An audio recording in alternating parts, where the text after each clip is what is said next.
తిరుపతిలోని రుయా ఆసుపత్రి సిబ్బంది రోగులను రాబందుల్లా పీక్కు తింటున్నారు. ఇది మరో అంబులెన్స్ మాఫియాలా మారింది.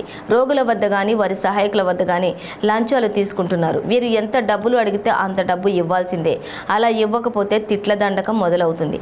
మంచంపై పడుకోబెట్టడం కానీ దించడం కానీ జరగాలంటే చేయి తడపాల్సిందే. నన్న ఒక వార్డు నుంచి ఇంకొక వార్డుకు తీసుకుపోవాలన్నా లంచం ఇవ్వాల్సిందే. లంచం ఇవ్వకపోతే రోగి వద్దకు వెళ్లరు. మగవారికి ఆడవారికి వేర్వేరుగా డబ్బు ఇవ్వాల్సిందే. సమగ్ర విచారణ జరిపి బాధ్యులపై చర్యలు తీసుకోవాలని బాధితులు కోరుతున్నారు.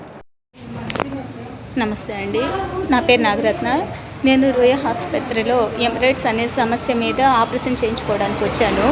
ఆపరేషన్ చేయడానికి వచ్చిన తర్వాత ఇక్కడ పనిచేసే వాళ్ళ తీరు, ఆపరేషన్ చేయకముందు ఇచ్చే ఇనుమైకి ఒక 100 రూపాయలు ఇవ్వాలి, వీళ్ళు షేమింగ్ చేసే వాళ్ళకు ఒక 100 రూపాయలు ఇవ్వాలి, ఆపరేషన్ చేసేసిన తర్వాత బెడ్ మీద తెచ్చే వాళ్ళు మేము 4 ఉన్నామంటారు, మేము 400 ఇస్తే మళ్ళీ ఇంకిద్దరు వచ్చి మాకు ఇవ్వరు వాళ్ళు, మీరు మాకు ఇవ్వండి అంటూ వాళ్ళు ఒక 100 అడుగుతారు సార్. ఇక్కడ కనీసం మెడిసిన్స్ కూడా బయట తెచ్చుకోవాల్సిన పరిస్థితి. డాక్టర్స్ అయితే నీట్గానే చేస్తున్నారు, కానీ మెడిసిన్స్ కానీ అన్నిటికీ మేము బయట తెచ్చుకోవాల్సిన పరిస్థితి ఏర్పడుతుంది సార్ ఇక్కడ.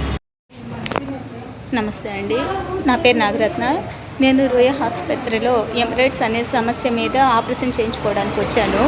ఆపరేషన్ చేయడానికి వచ్చిన తర్వాత ఇక్కడ పనిచేసే వాళ్ళ తీరు, ఆపరేషన్ చేయకముందు ఇచ్చే ఇనుమైకి ఒక 100 రూపాయలు ఇవ్వాలి, వీళ్ళు షేమింగ్ చేసే వాళ్ళకు ఒక 100 రూపాయలు ఇవ్వాలి, ఆపరేషన్ చేసేసిన తర్వాత బెడ్ మీద తెచ్చే వాళ్ళు మేము 4 ఉన్నామంటారు, మేము 400 ఇస్తే మళ్ళీ ఇంకిద్దరు వచ్చి మాకు ఇవ్వరు వాళ్ళు, మీరు మాకు ఇవ్వండి అంటూ వాళ్ళు ఒక 100 అడుగుతారు సార్. ఇక్కడ కనీసం మెడిసిన్స్ కూడా బయట తెచ్చుకోవాల్సిన పరిస్థితి. డాక్టర్స్ అయితే నీట్గానే చేస్తున్నారు, కానీ మెడిసిన్స్ కానీ అన్నిటికీ మేము బయట తెచ్చుకోవాల్సిన పరిస్థితి ఏర్పడుతుంది సార్ ఇక్కడ.